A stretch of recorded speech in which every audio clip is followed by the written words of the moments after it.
And now, Detailing Success and PNS Double Black present the Renny Doyle Podcast, a podcast for blue-collar entrepreneurs. Hosted by the detailer of Air Force One and founder of both Detailing Success and the Detail Mafia, Renny Doyle. Good morning. What's happening, man? Not much. The usual, I'm playing around with a new webcam. I got the same one you did. So, how you liking it? I'm seeing it. It's pretty cool. Did you figure out how to control it on your Mac? No. So all I did was plug it in and select it so far. Yeah, so I downloaded. They said that it's not compatible with a Mac for controls and stuff. Huh. But I found a software called Webcam Settings, but I can't get that to launch this morning. I tested it and it does work amazing with the camera, or it did, but I think I just got to reboot my computer. Gotcha. So it is what it is. So it's a great morning. Welcome, everybody. Hope you're all doing well. And this is one of my favorite. I love these this Q&As. Just throw it out there. And we've got some already really good ones that people had asked about.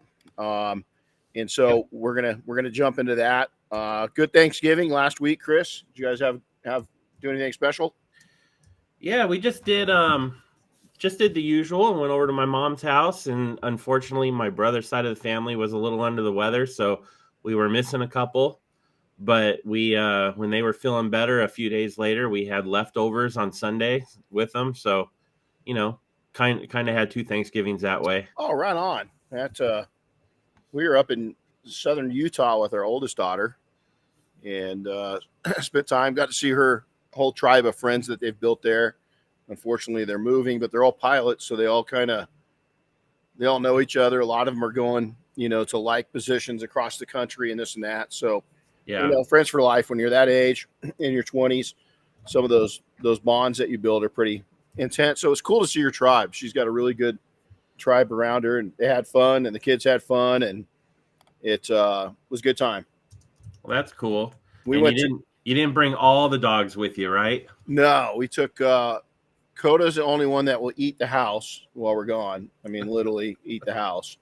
So she's our new Doberman puppy, and she traveled good, but she didn't like it. And Doberman, fierce. Oh no, this is the biggest cupcake in the world. She's got a big bark, but she's a cupcake. Yeah. She didn't like it though. She didn't like being on the road at all. She just hid and wasn't, she got along. She first time she'd met our daughter's dogs. First time she'd seen a cat. Could care less about the cat. Didn't care. Was she pretty calm in the back of the car, or was she was real calm? She just hit her head and just was ignoring that she was doing what she just wanted to be home. Yeah. So it was fun to see how she would interact.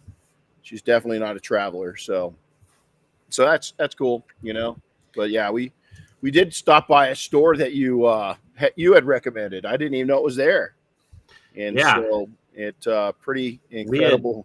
When we went to Idaho over the summer, we saw billboards on the way home when we came through Utah for this place called Modern Warriors, and my son is a gun nut, so we stopped and took him in there. And man, what a cool store! So yeah, it was like a nothing I'd ever seen. They'd done a really good job, very friendly, knowledgeable staff. I was right. Diane did, no pun intended, pull the trigger on another gun. So yeah, pretty nice. Diane, wonder she's going to use it as a concealed carry weapon, and really set up nice. I mean, right out of the factory ported. Real nice red dot on it. Very compact. It's an H&K, and usually, I mean, H&Ks, I like them. We've got one long gun by H&K, and I love it. It's accurate as heck. Fun to shoot. Only time I've gotten into competition shooting was with that gun. Really accurate. You guys, we didn't shoot that when we were near out last time. We'll bring that one out. It's a lot of fun. But yeah, it was a good trip. It was fun seeing everybody. Hi, Sam. How are you?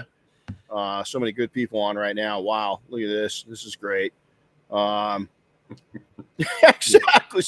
Samantha goes, yeah, of course you got another gun. Yeah. Well, it was my idea to go in there. She goes, yeah, we're going to be in there. I got to go pick makeup up and stuff like that. And I went in there.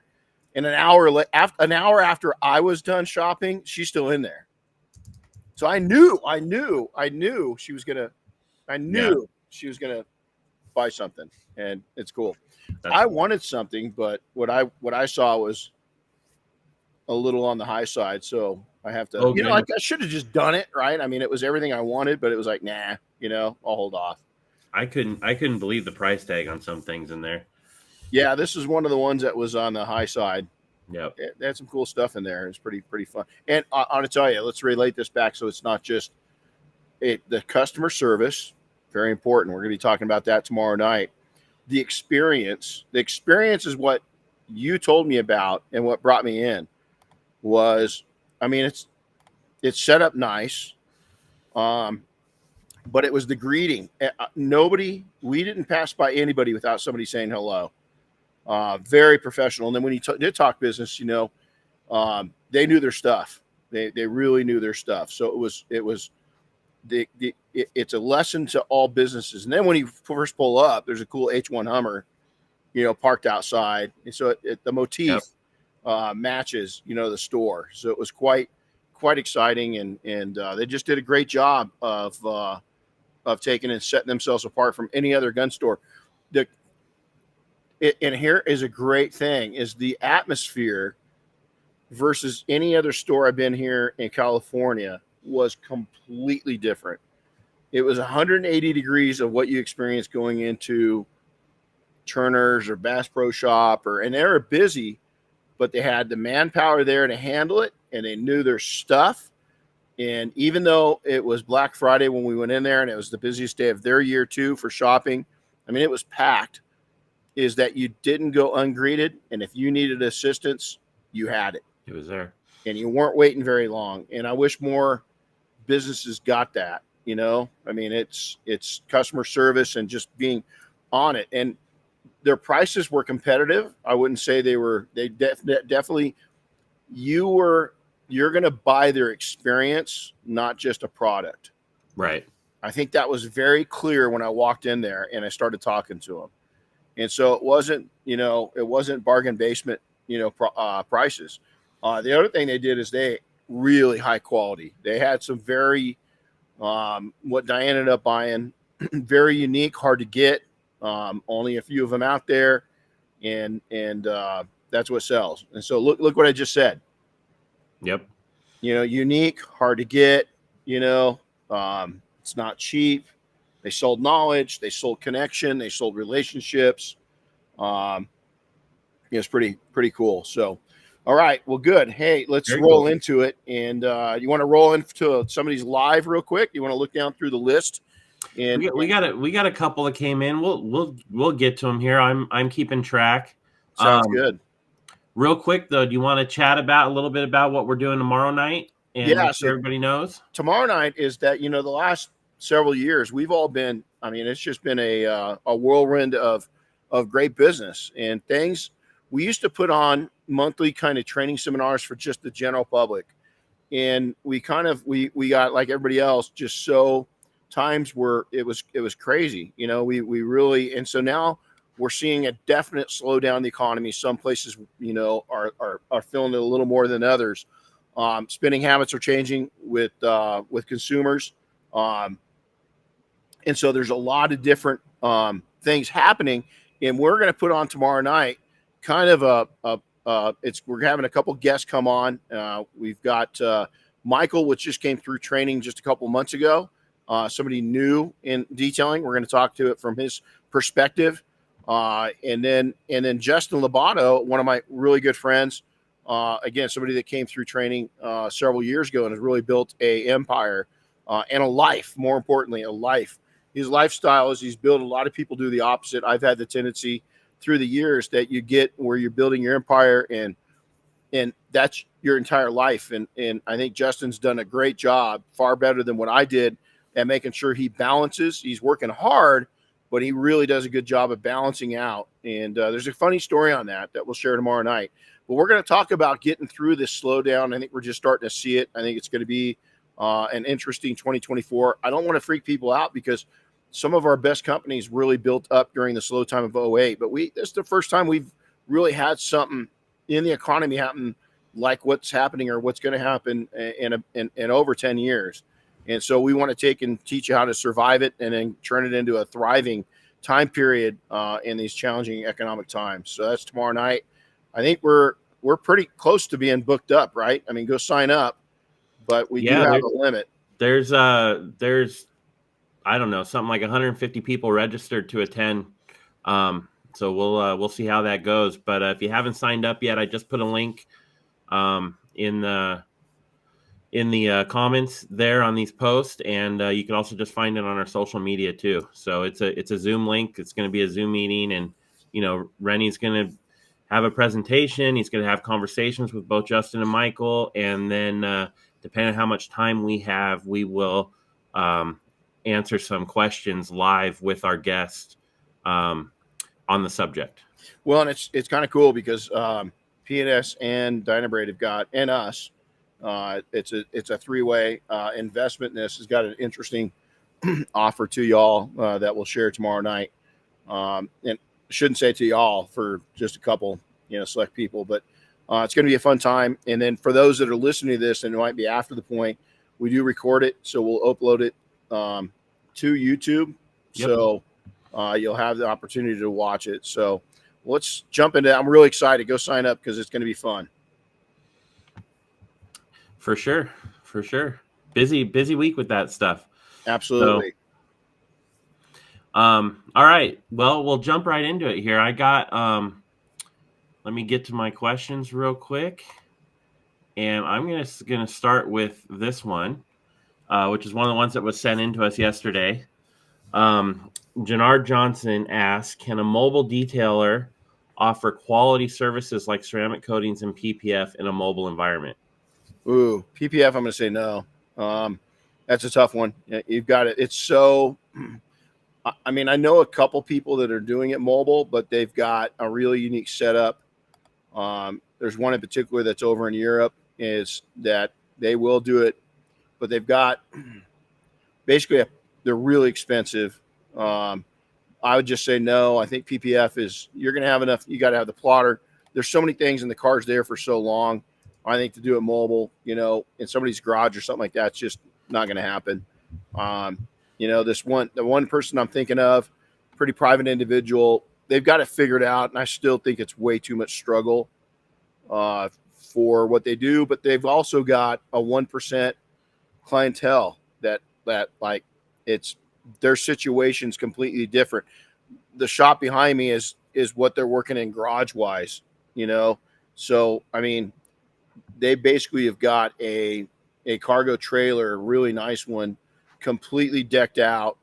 They go in and they set up almost a clean room situation. They've got far more invested in that mobile operation than they do if you were to do it in a shop.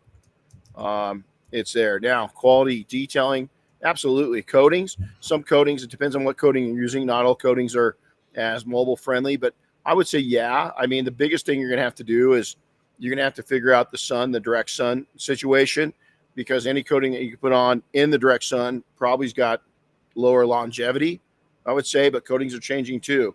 And so, when I'm starting out and I'm doing coatings and I'm starting in mobile, maybe you're on a budget, you're just starting out, I'd figure it out. I think you can figure that side of it out. Is it better to work in a shop? Absolutely. But here's the other thing. If you got a garage at home, just taking on those high-end coatings, convert. We live in a time to where you look at what Matt Mormon and his group have done with the garages. You guys are going out and spend $150,000 building their garage into a shop that's stunning, that's gorgeous. And so you can definitely make that happen. Every operation we started, it was started out with our shops of being mobile, and then we grew into a fixed location. But nowadays, like I said, my most popular service that I did was coatings and correction when coatings first came out, and I wanted to be home with our youngest daughter, and I did it out of the garage, and it worked great. It was fantastic. I loved it. And it was just, our customers loved it too. And so I think that's probably the answer. PPF, man, boy, that's going to be a tough one. Yeah. I think the coating side can be done, especially if you carefully select what coatings you offer. Mm-hmm. You definitely want to work in the shade. Pull pull into the customer's garage if you can, but if not, have canopies and keep in mind where that sun is, like you said. Rick Cole just brought up a good point. He said that CCI, Ceramic Coatings Inc., has a coating called Mobile that they've done in a mobile environment. But I almost think their advanced coating could be done mobile if you're careful enough.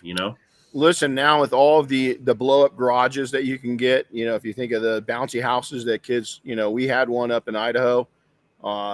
If you think of the bouncy houses, now you can pull this thing up and pipe air conditioning into it or heat into it. We actually worked with a trailer company, and we're going to build a mobile detailing studio in a trailer that had pull-outs on both sides. It was pretty cool. We were in the midst of designing that when I started selling out our business. So, and it's again, that one, the coding and correction side, no problem. That's been proven 100 times. Sam just chiped in. She does it. We've done it. It's doable. And if you make it convenient, again, there's good money in making it convenient for people. But think outside the box. What's your availability? And just make it look different. And stand out. Don't be average. And there's definitely coatings out there now. The corrections. I mean, again, being spoiled in a shop is definitely having everything fixed and right in your location. Boy, there's some big benefits to that, but the ongoing cost, the ongoing investment in a shop is going to be a concern when you're first starting out. And that's why we started out everything mobile. The other thing is mobile's not cheaper, is that when we had shops and we never closed down our mobile unit. We always had a mobile unit in every shop. That was our premium service. So when we get a quote out, let's say we quoted somebody $1,200 and they said, okay, well, is that mobile? No, mobile's $250 more. And the reason why we charge more for that is we had more time involved in getting there, setting up, making sure the mobile unit was set up. We had a really nice mobile unit, making the setup when we got there, the breakdown when we got there, and then the cleanup when we got home. There was and the travel time. And so all of that was considered. So it amazes me when mobile detailers go cheaper because they're mobile. I think it's the dead opposite, is that you can take and charge more. And I think that it warrants it. Even in these difficult, challenging times with the economy. It's funny talking to people leading up to this. There's some areas of the country that aren't really being affected at all yet. There's other areas that are getting hammered pretty good, and they're filling it. And when I say filling it, it's everywhere from the mobile detailers, the shops, PPF. We've talked to several suppliers, manufacturers. It just depends on where you're at and what's going on, as if you're filling it yet. But everybody's going to fill this one. There's going to be a sting in this one. We're at the entry level of it. We've been talking about it for 14 months. Just be ready for it. Even if you don't fill it, be ready for it. Up your game. Yep. Rick says, just commenting, he says, we have raised our mobile rates now that we have a shop. Amen. There you go. And so I think that, in markets that you've got a lot of mobile, I always hear that, man, there's so many detailers. Then be unique. Nobody can replace you. Nobody can replace the culture you offer. Nobody can replace the customer service. Is be you. Figure you out. And it's amazing. It's amazing. Here, we just had a question pop up that's related, so I'm going to go ahead and bring this one in.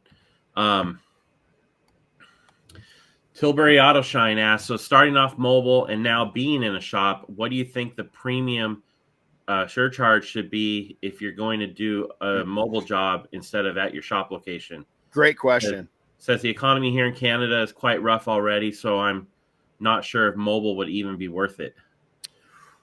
Well, I definitely probably wouldn't if you're not doing it right now. There's a convenience factor. If you can get let's say that you go to a campus and let's say that IBM's got a big operation there, and you can go out once or twice a week and do wash, clay, and protects on 17 cars, something like that. Well, then it's worth setting it up. Here's the thing. There's two things. There's survival during slow times and there's thriving.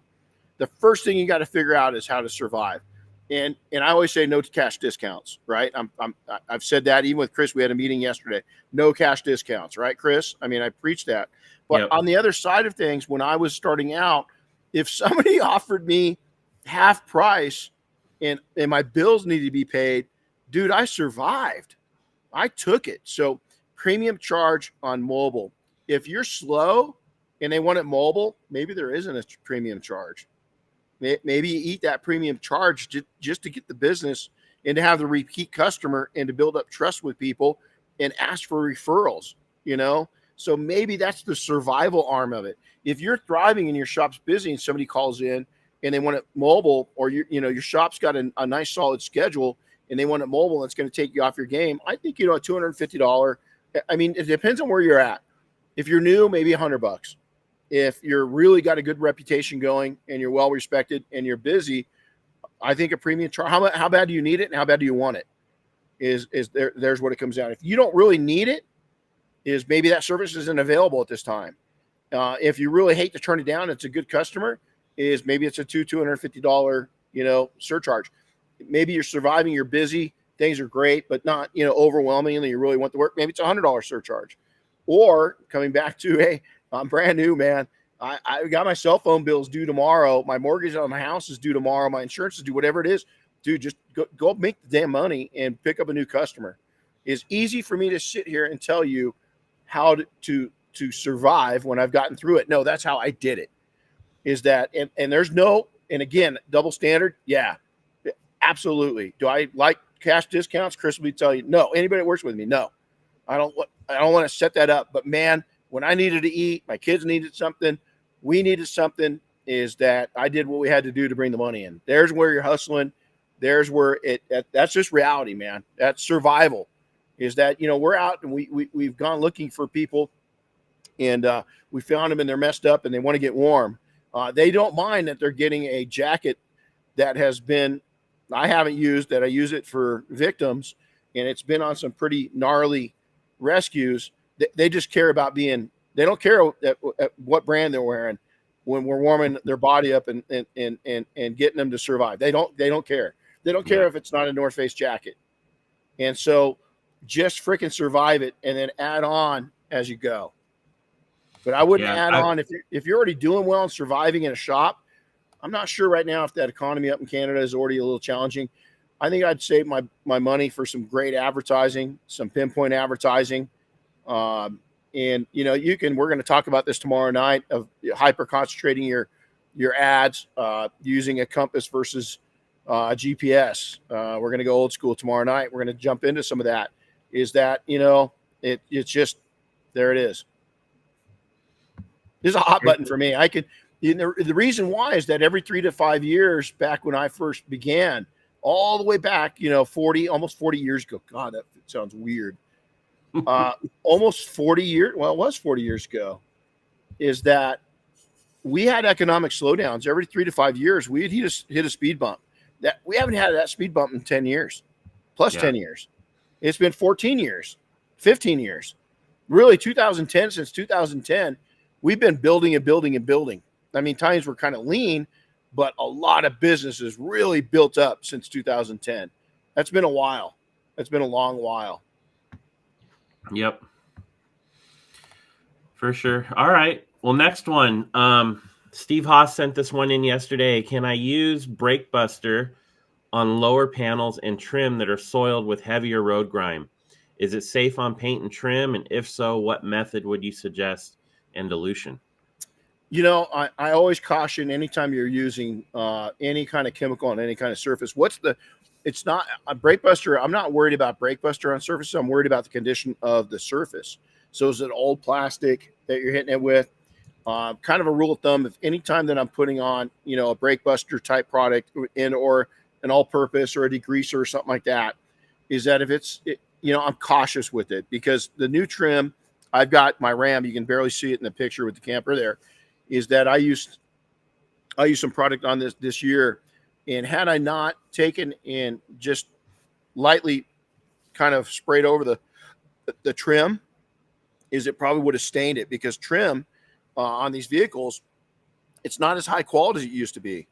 And so anytime I'm using Brake Buster, I do use it on this all the time because it's our overland rig. You can see the camper on it, right? So we use it for that exact purpose constantly, up in the wheel arches, on the trim, from basically when I go out, and we go out, we take and go overlanding, is basically from the door handles down. It's filthy. And so we use it on there. But one of the things we do to make sure that we don't stay in it is, A, if it's really warm outside, probably not the best time to use that. So we use it, accordingly to the heat.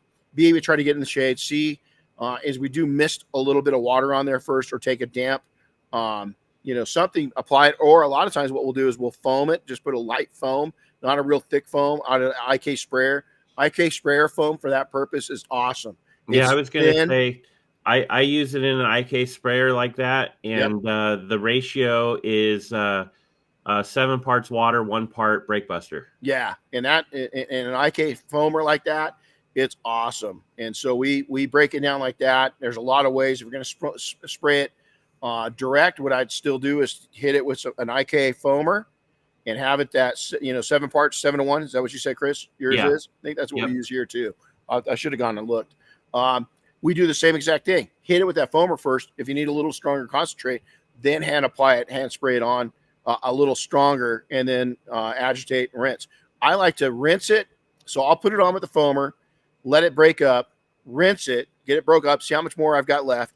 IK spray it again with that, put it on a little thicker, and then go ahead and agitate it. So I've got the bulk of the stuff broken down and off of there before I agitate it. Cool. Well, Sarah asked us a question that's sort of related, not about Brake Buster, but about getting stuff off cars. So how about baked on bugs? Any tips on how to get them off easy? Oh, bug off, man. It's awesome. And again, depending on depending on what the surface is like. Man, surfaces on cars right now, some of them are really chintzy, right? When you get into that chintzy, it's not that the chemical is too strong. It's just that the material has just changed, and they're not as trustworthy. You can't trust that they're not going to stain up as much. So again, what I'll do is IK sprayer with just a little bit of pearl, probably mixed to that, maybe 5 to probably 10-to-1 pearl. I'll just foam on a real light mixture of water and pearl that it's real drippy. It looks just sudsy. I'll just spray that on there and then hit the bug off, let it sit, don't let it dry, agitate it a little bit. We use a bug sponge, a very light duty soft bug sponge if needed. A lot of times you don't really need to do that. Just a nice mitt is going to get it off there, and then repeat as needed. And again, bug remover in general is one of those products that on new generation vehicles, if you're not careful, it will stain. Like again, on this Ram, the bumper material is a weird texture material, not even the plastic, the bumper. And we've noticed on these new Rams, let's say 2019s and newer, is that any kind of chemicals, even soapy residue, if you don't get it off, leaves a weird line. It will come off eventually, but you got to do a little work to it. And so material surfaces have changed on the vehicles. You just got to be conscious of that and make the right decision on that. But love bug off, man. It works great. Yep. I don't deal with too many bugs here, but so usually the ones I deal with, they come off pretty easy. I don't have like the caked on, ton of bugs. When we went, I drove this thing up to and camped out along the way up to Air Force One, and then at a really, really aggressive camping overland trip on the way home, right? Which I'm going to do the same thing this next year. I actually had to stop. It got so splattered that I had to stop, and I took some bug off with me, some pearl soap with me, and I would just find a truck stop and then pre-treat it and spray it all off. Now the nice thing is I had Defender on the truck and on the camper, and literally I never had to scrub it. I just had to take and just spray it off. 90% of the bugs would just come off.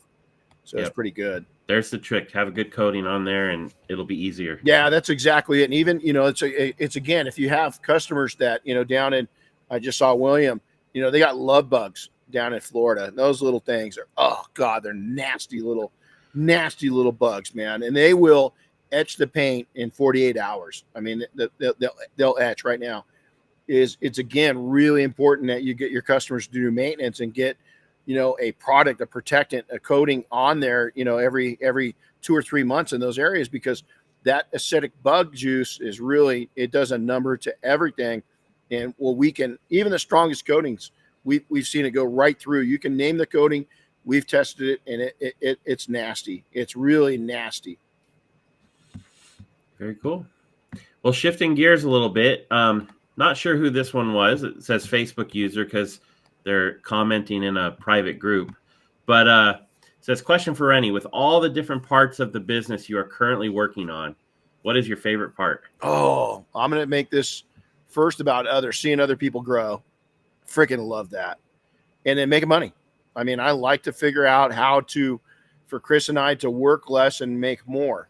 And it's, we have these index card meetings. We get these I should get one and show you guys. And it's old school, but Chris, it's been efficient, hasn't it? Since I went over there. Yeah. It's just a hyper concentrate. Maybe what we'll do is show that tomorrow night. Remind me, and I'll bring that up tomorrow night. I have my stack of index cards sitting right over. I do too. Mine in a folder. I just don't want you guys to be looking at my belly button when I reach over and grab them. But I would say I just love the expansion. I was just talking to Matt Kelly this morning, Detail World. I mean, his expansion. I think that when you're scaling a business, and we've got so many good things. Is we've got the training, the Mafia, Double Black. Now our joint effort with Dynabraid. We've got some other cool things. Again, collaboration. We talked about that. It's amazing how that's taken off, and a lot of buzzwords that all of a sudden now other people are, talking about. Isn't that amazing? Original people are. Anyway, we're collaborating with different manufacturers on some really cool stuff. So I think that collaboration is really fun. I think watching, this is a good one. Watching people that want to build a life that happens to have a really cool business with it. And what I mean by that, everybody concentrates on building these empires. What about just building a nice business that supports a really good life? And when I said that with Chris, go back a second, is I said that how we want to make more money working less time. It's not necessarily making a lot more money. It's doing what we're doing, increasing our income, but not having to grind it out quite as hard. Yeah. And so I love seeing people, Justin has figured out. I mean, he's working hard. He really, listen, it comes in chapters, just like a book, your life. When he bought his new building, he went back to working really hard. He had to scale that thing. He had to figure it out, and I'll let him cover that tomorrow night. But now he's back to where you go through. So it's never going to be the same speed. You're always going to have to shift down, get it back up to speed, and then go again. But man, that's a great. I wish I knew who asked that question, because I'd like, hats off to you. So I'm excited about it. I love seeing other people grow. I love seeing other people win. I like seeing people build a business that will allow them to go build an overland rig, that will allow them to go have, Michael Hill from CCI building a little Miata track car. It's Matt from Dynabraid going up and going fly fishing all over the West. It's Bob and Dave, snow skiing and water skiing. All these things that I see people, Joab, going camping. The guy just camp. I mean, I can give examples. That's for me, seeing the industry, because a lot of times we are all just in constant survival mode when I came through. And it's cool to see the industry shift. And I hope I played a part in that. Very cool. Hey, I just saw a comment come through from Robin, circling back on the mobile upcharges. I just thought it was good to highlight. She says she charges a convenience fee. Ooh. Ooh, so I like that. That's Robin. That's Robin right there. Convenience fee. Yeah. I love that. Hi, Robin. I like that. A convenience fee. Yeah. I mean, that's, again, it's your wording in, it's us guys. we kind of spit things out there and no, man, that's thinking it through a convenience fee. I like that. Yeah, It's like exfoliating versus claying. It's just different. Did you know the first person to call it exfoliating? And I don't think anybody was calling that before we were. And this is going back 20-something years, 30 years almost. My grandma. I don't know if I've ever said that story. huh? Is I was telling her, she goes, well, what the heck is that for? I was showing her clay. And she goes, oh, it's like exfoliating. And it's like, oh, man, come on, Nana. It's too awesome, So she's the one that got that stuck with us. So tribute to my grandma. Very cool. Well, here's a question came in yesterday from Mario Corallo, and it's actually about the new Dynabrade tool. Hey, Mario. Sorry I didn't get back with you, but we wanted to answer this on the program today. Yeah, he sent a pretty good email we got to respond to. But the question in the email was, what are the RPMs of the new Dynabrade polisher, and why did you opt for a 6.8 millimeter throw instead of a 5, 6, or 8 like you find elsewhere in the industry? So the throw was that was the big one. So the horsepower. Okay, let's take this into horsepower and torque. Okay, we wanted a powerful motor that. Why don't you read through the specs real quick, Chris? You've got them.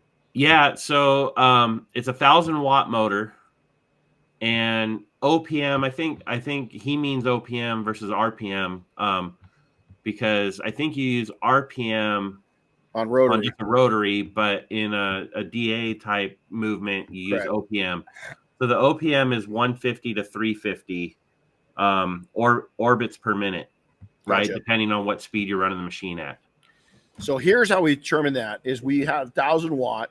We wanted a nice, strong, a lot of horsepower under the hood, and then what we did is we actually had a lot more power to it, 500 OPM, something up in that range. But then we started chest testing all the various throws. And so we had an idea that I didn't care for 5. I knew 5 was going to be, we tested enough units that had 5 that I didn't care for that. So we wanted to go up 6, 7, 8, and 10. 10 was just too light. So we knew we're back to 8. So we said, well, we know what 8 will do. Let's concentrate on 6 and 7. And we took and just by chance is they had a unit come out and they said, we didn't get this with this one's 6, this one's 6.8. And then we're going to come out. We didn't hit it right on the engineering. We'll come up with a 7, and which I think they did, but the 6.8. So we brought the power down, the amount of torque on it, that 500 went down to 380, right? Because we increased the aggressiveness on the throw. Now, here's why 6.8 is that we found out at 5, it didn't finish down quite as great.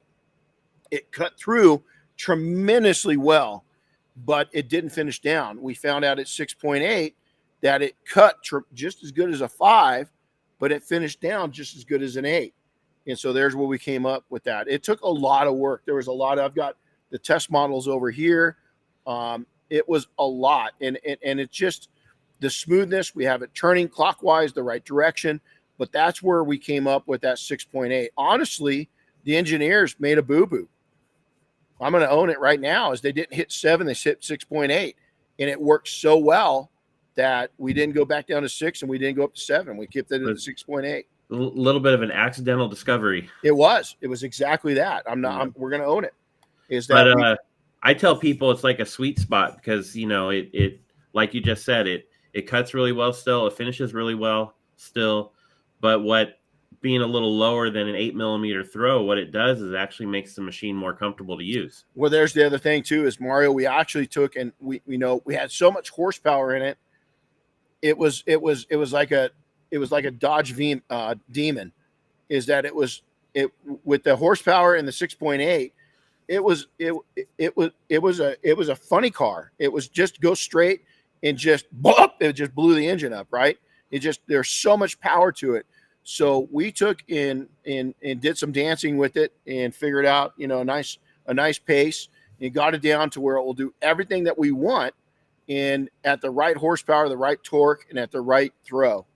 And so but the throw, when they did that, I was like, no, don't change it. And even at Air Force One, we were still, because that aluminum's so sensitive, we were still testing it against the other 6s and 7s. And that 6.8 just kept coming back around and just won the competition. So there was a lot of testing and input and brain power and brain cells burnt and all that good stuff coming up with those numbers. And the best thing is these tools are going to be rolling. I don't think Dynabraid's the type, and I'm not. I don't like. It's nothing against version 2s and version 3s and V2s, V3s, all that stuff we like. But we're going to do rolling changes as we go and just announce the rolling changes as we improve things. You'll see them, you'll hear about it, everything else. But we're really excited. If you haven't put the machine in your hand, it's pretty amazing, pretty comfortable. Yep. And there's the other reason is vibration too. Is we wanted it to qualify for European standards for vibration. And so if you went down to that 5 millimeter throw or you went up to the 8 and you increased the horsepower to it, is you took it up to 5. I think we're at 540 OPM, is that the vibrations completely changed too. And so we just think that we got a really comfortable ride, a performance suspension, a nice powerful twin turbo, smaller engine but twin turbo in it, and a strong handling polisher. So we brought it all together. It's just a powerhouse. It does it all. Well, related to polishing, I'll bring this one up. So Salvador asks, he goes, Renny, I love the podcast and all you know and share about detailing. I have a question. What is the difference between gray Euro wool and the 50/50 buff and shine microfiber? I don't know the Euro wool is a blend, so it's a perfect blend. I don't know much about the 50/50. If one of the we'll get that answer and maybe we'll have it tomorrow night. We'll make sure. I will tell you this: the 50/50 blend. I think they're very close, but I think the Euro wool is a little more cutting edge. But I hate to give a miss. The microfiber is definitely going to be a blend of microfiber, where the Euro wool is going to be another type of synthetic with wool. I don't think the Euro wool has got microfiber in it. I think it's got a polyester, if I'm not mistaken. But if Oscar's on, let's get him to come on and answer that. So see what he's got. So I'm not going to totally butcher this up because I don't really know. We love the Euro wool. I haven't been much of a microfiber fan until now. There's some new microfibers really coming out. Short nap wool, I haven't been a big fan of, but Rupes came out with their new one a couple years back, and that's incredible. So pad technology is changing a lot. And that the Euro wool, I can tell you, is a perfect blend, 50/50 blend. It's really nice on more sensitive paints at cutting it, because you're not going to haze it up and mar it up near as bad as you will with a straight out. But I still love a full wool. I think that's, we've got it down to where the wools are so high quality. It's our go-to. Yeah, I was just trying to look. The Euro wool is 100% knitted wool, but it doesn't, on the website, it doesn't get into what the actual blend of the wool is. Yeah. So that's a tough one, but we will find out the answer. We'll ask the folks over there to take in at Buff and Shine to give us an answer to that and have that for you tomorrow night. Let me see here. Go to the next one. Got to remember where I put them. Hold on. All right. Another question from Steve Haas. This one's about Crystal Wash from PNS. Is Crystal Wash a good alternative to Iron Buster for folks like me that are concerned about staining a concrete driveway but want to remove iron particles and other contaminants on the paint and wheels? So Dave came up. Let's see. I know Chris pull that response back from Dave. We can read that off. I'll give you mine first, and then we'll give you Dave, which is our chemist. Dave Phillips, is Bob's brother. So their dad is the genius behind PNS. And then Dave is the genius behind everything that's blended today. He's one of the best blenders the industry's ever seen. This Crystal Wash for me is it doesn't pull, if you ask me, it doesn't pull much of any iron out. So in an area like mine, we don't get a lot of iron. We get a lot of contaminants. We're in the mountains. We got a lot of road grime. It's great at taking in. We use it on coated vehicles. So my personal vehicles, friends' vehicles, if I was running a shop, shop vehicles that we've coated, as a deep cleansing. It's going to go in there and literally pull all the gunk out of all the recesses. People think that paint and coatings are perfectly smooth, but if you're to blow them up, it's like foothills. There's valleys and there's little peaks, and there's valleys and there's peaks, and there's a lot of contaminants that get down in there. Crystal Wash is great at pulling all that contaminants out. I think there's two different products though when you come over to an iron remover, because I don't think Crystal Wash fits that bill. I think that if the iron falls on there immediately and you're doing it as a maintenance, maybe it will pull it off before it embeds. But I think that if you're literally looking at if you've got train tracks and a lot of iron contaminants, and you've got pollution from manufacturing, and there's iron particles that are on the cars constantly, I don't think that Crystal Wash is the answer to that. So you got that answer from Dave? Yeah, well, I just kind of summarized it, but Dave actually just a week or so ago, he did a comparison test with the products. His conclusion was that Iron Buster is significantly better at removing iron over Crystal Wash. That Crystal Wash left the surface smoother, so I think, like you're talking about, it decontaminated the surface, but didn't necessarily pull the iron out as much. He said that he didn't witness the transformation. Usually you see the iron break down, it turns purple and all that kind of stuff. He wasn't witnessing that same transformation as much with Crystal Wash.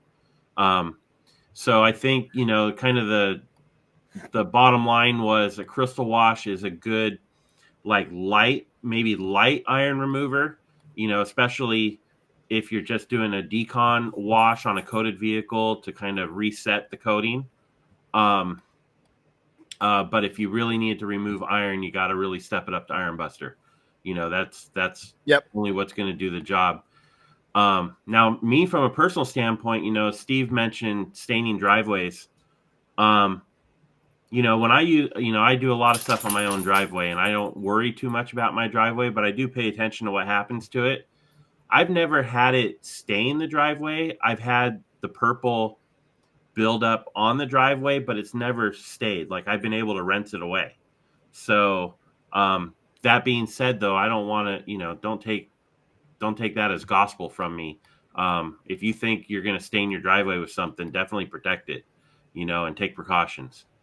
No, I agree. We've never seen it stained. The other thing is, if you don't, we always do a test spot with iron with Iron Buster. So we'll spray it on the areas, something that's flat, like the hood, just a little spray area, something right behind the front wheel, something towards the back, and then on the back edge where the air rolls back up onto it. If we don't see that it's removing, we don't spray it unless we see a need. Is that a lot of people will cover every single vehicle, and they just don't need to. Is that if you don't see it churning, don't use it. If there's not iron present, why are you going to use it? The thing that people don't think about is if there's iron there, you got to get it off.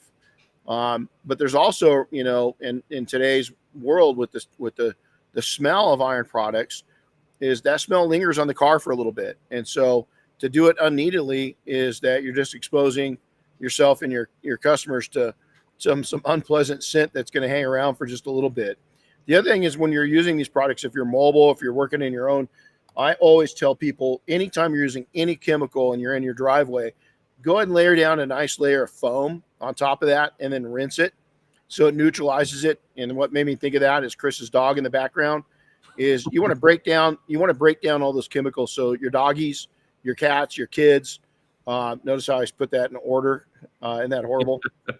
Is so that it breaks it down so nobody gets, you don't get your loved ones sick. And so chemicals, are chemicals. And so and it doesn't sit there and keep coming back up, and you neutralize any smell from any of the chemicals and just get them inactivated, so you're doing a good service to your customer. And there was a good comment. I do the same thing. This commenter said, I keep the driveway wet and keep the water flowing so that the iron and chemicals aren't just sitting on the concrete. Great point. Yeah, I'm a big fan of soap, and Pearl will do a good job of neutralizing things, and so, laying down some foam. You also got to be careful with foam though too, because we've noticed in our own, if I get, again, overland rig, I'll bring it back and I'll foam it after if it's got a real muddy trip, or it's just really filthy, and it just makes dealing with the dirt easier. But gosh dang it, if it rains or I'm out there just washing the cars, I got foam coming up off the driveway for freaking weeks, is because it's a lot.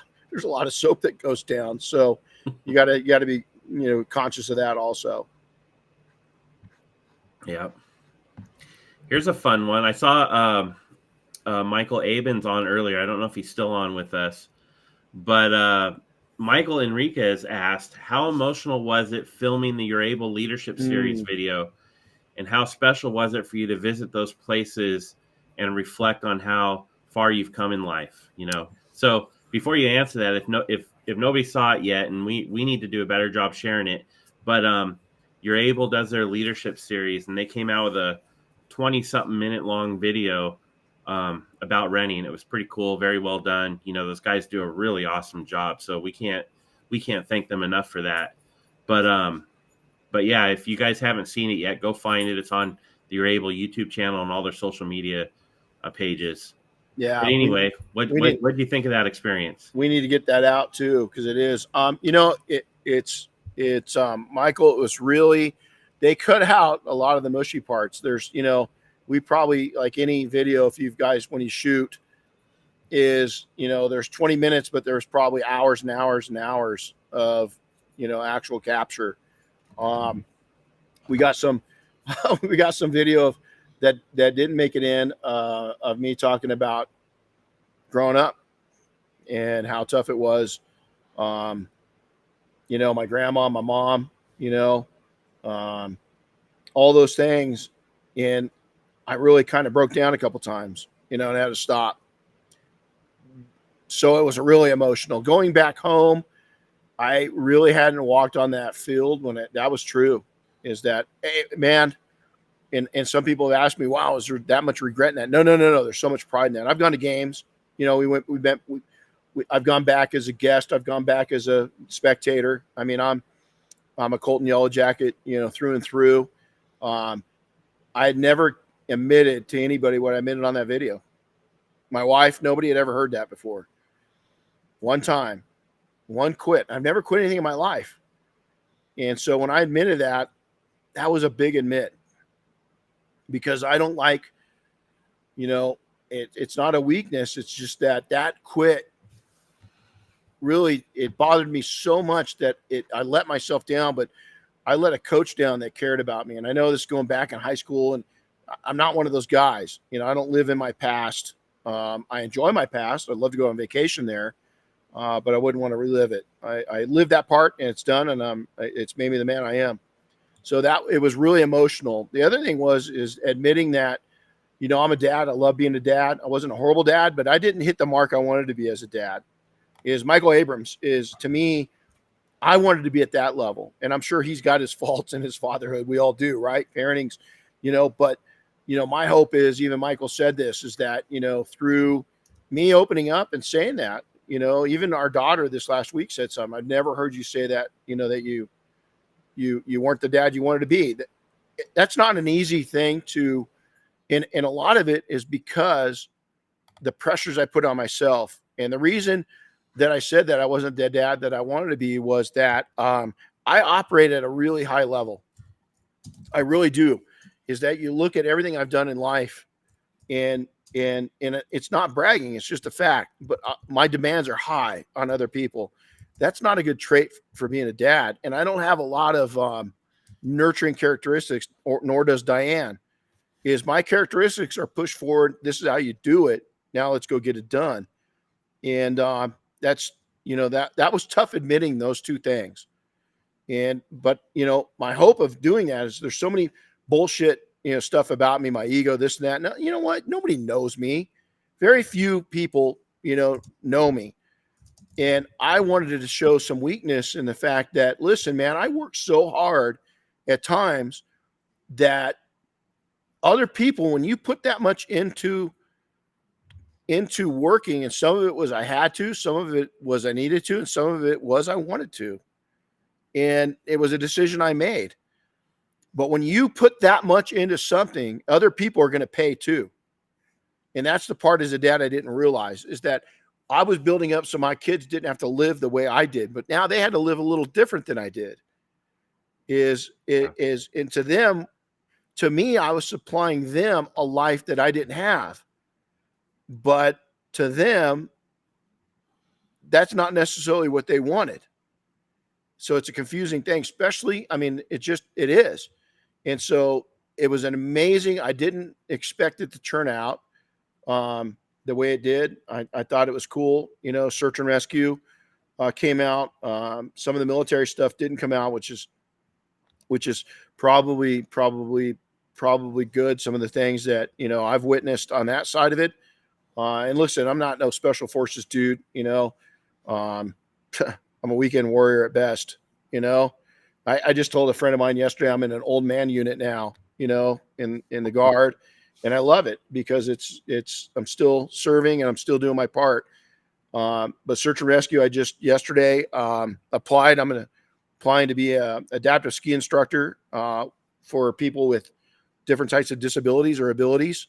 So I did this when I was young and in school and college, and I specialized in teaching kids with Down syndrome how to ski. And so now I'm taking that to a different level. And it's, again, giving back to the community. But it was a real emotional, the part with my grandma and my mom of being a kid and having to go to work so young, that was a decision. My family was poor, we're on welfare, and I didn't want my grandma to have to hand over food stamps as a proud woman. And so I've worked a long time. If you take the average person that's my same age, I've got several years of work on them, usually. That wasn't by force. That was a choice. And sometimes I get a little bitter that I did that, but then it's also what made me. And so sometimes I get a little bitter at myself because my demands were so high on myself and my family that maybe they didn't have quite the childhood and were able to relax like I wanted them to be able to do because I was so intense. But it's also allowed them, the flip side of that is to be pretty incredible and do incredible things as adults. And so, yeah, you can tell it's still emotional. Well, it was a cool video. I shared the link in the comments here, so you guys could go check it out. Cool. Thank you. And check out some of their other videos too while you're at it. They feature a lot of cool people in the industry. Yeah. Yeah. Thanks, Chad. Let's see here. Here's a fun one. So Jeff in where's he at? I think he's Wisconsin. No, Ohio, Iowa. That's where he's at. We just had a great talk, by the way. Oh yeah? Yeah. Yeah. Well, yeah, he's in Iowa. Anyway, he was the winner of the DB8 giveaway we did just before SEMA. And so he just got it because I had so much stuff to ship out. It took me forever. But he just got it and he loves it. He wants to know, is there a chance of a 3-inch warthog coming in the future? I cannot confirm or deny that. Yeah. But we're working.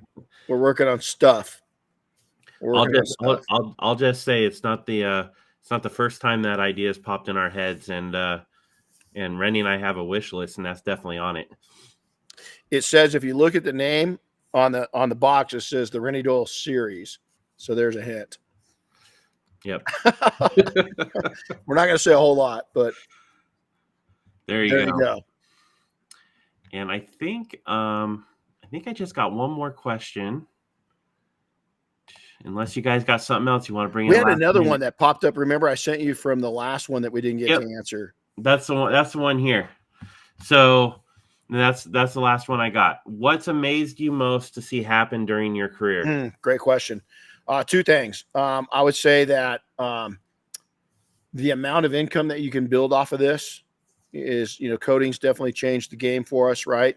I think the perception of detailers that we've become, again, I'll go back to, Matt Mormon.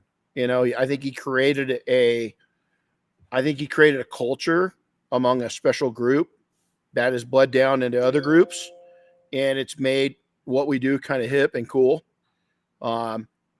I think that detailing is respected. I think a lot of people, professionals go, oh man, do it yourselfers. They're promoting that. They're taking business away. No, they've created so much business for us. It's unreal. Is because even the serious DIYers, there's a limit.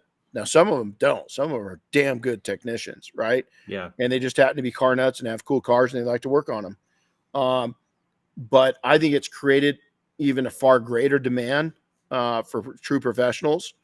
I think that it's up the game for us. I think that you've got people that have got, home built shops that look better than a lot of professional shops. And so I think that it's really, I think that viewpoint on us is pretty amazing. And then the ability to make money. And with that, the education, that's out there is that, when we started training all the way back in almost 20 years ago, there wasn't a whole lot of education out there. We were kind of at the forefront. There's probably only about 3 of us that were really, really educating.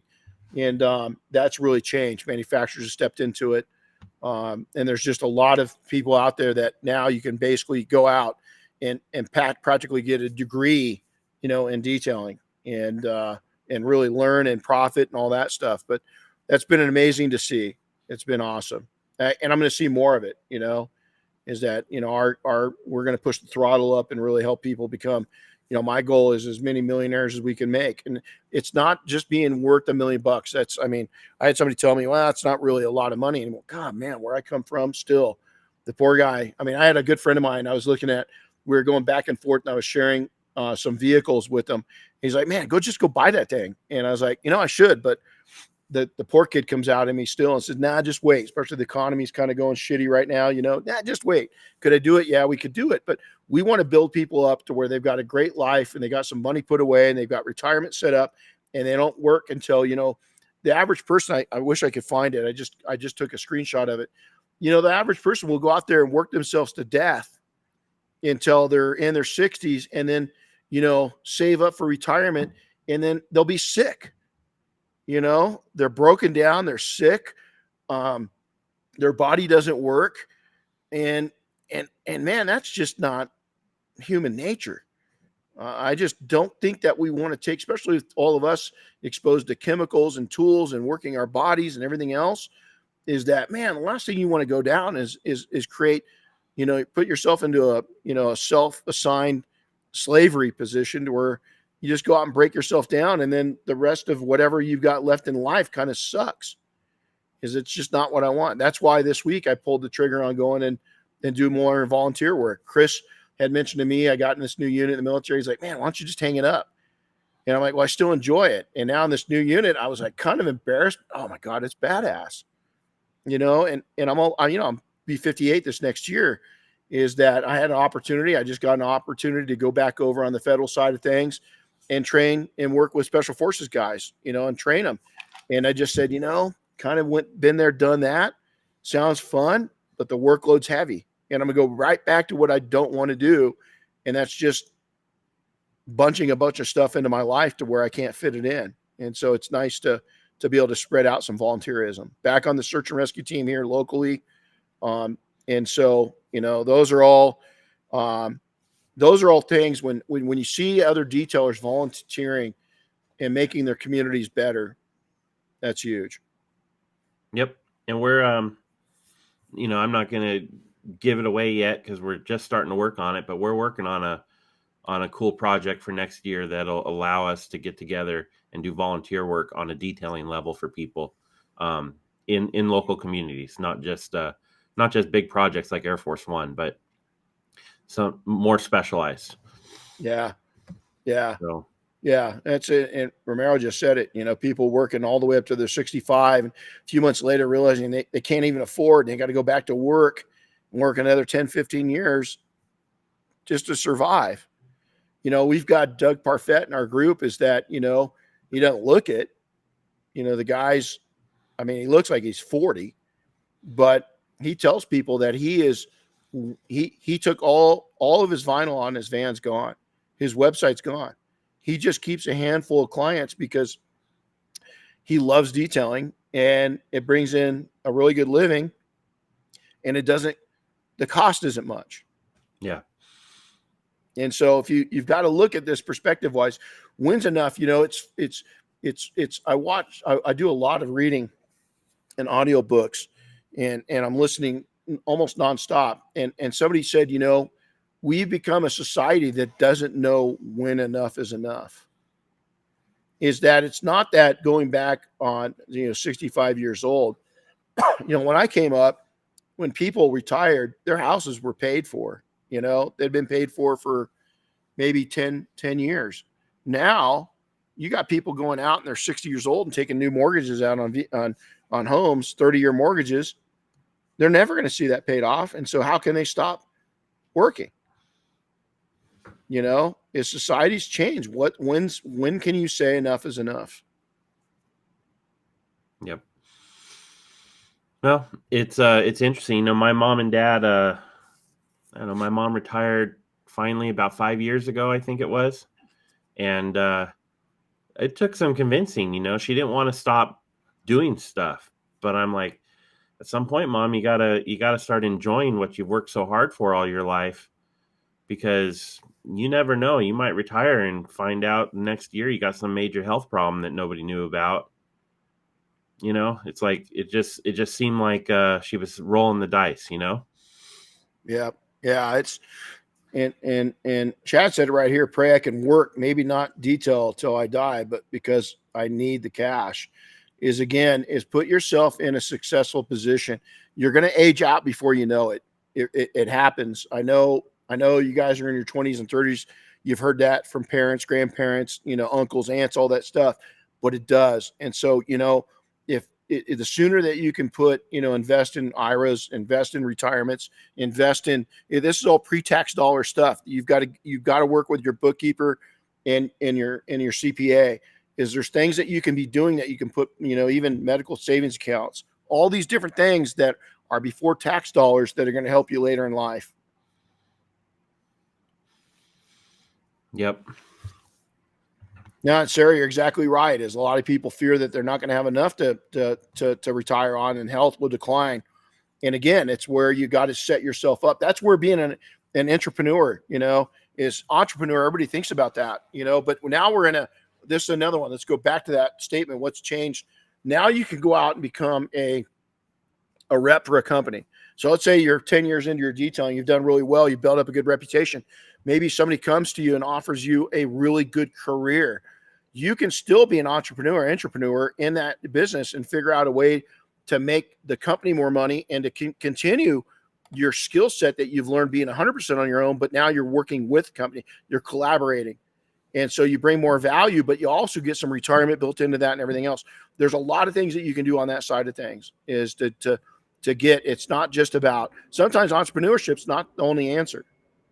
There's other ways to go in. And, I had a good situation when I was young. Had I stayed in that, no, Diane's been, my wife's been quick to point out that there was I was always going to be fighting, headquarters, on stuff because they knew I was good at what I did, but I couldn't be making more than the CEO.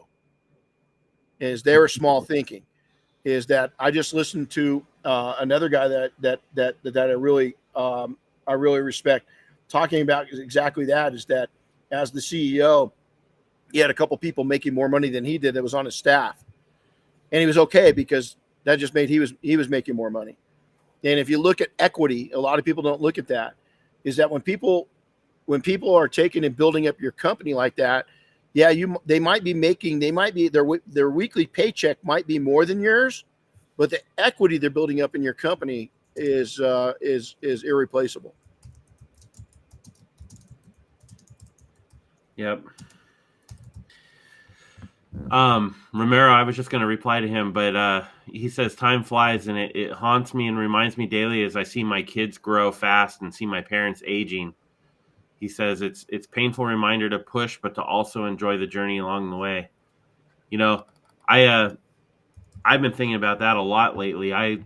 Because my kid, my son's 16 now, and I miss when they were little, but I'm really enjoying what they're becoming as, teenagers and young adults too.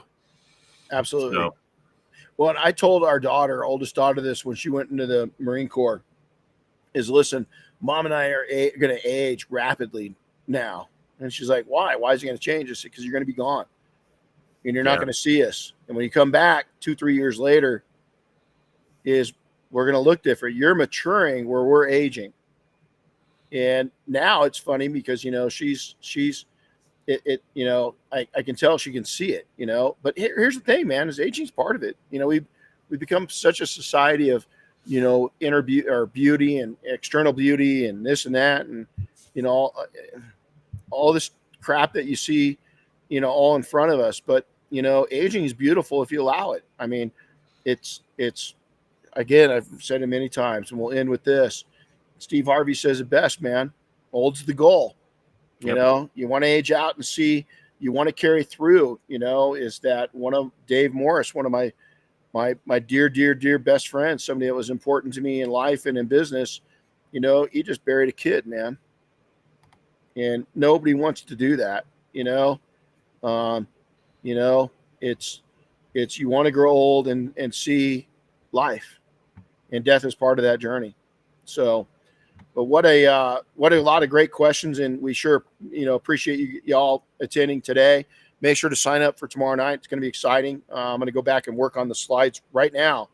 So join us if you can. And again, thanks for all the support. Thanks for all you do, and we appreciate. We want to reach out and tell PNS Double Black thank you, Dynabrate thank you.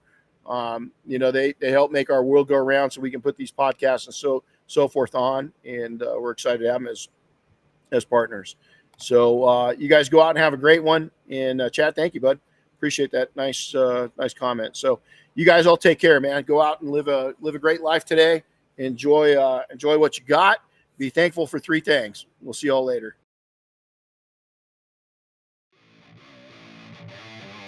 Thanks for listening to the Renny Doyle Podcast, brought to you by Detailing Success and PNS Double Black.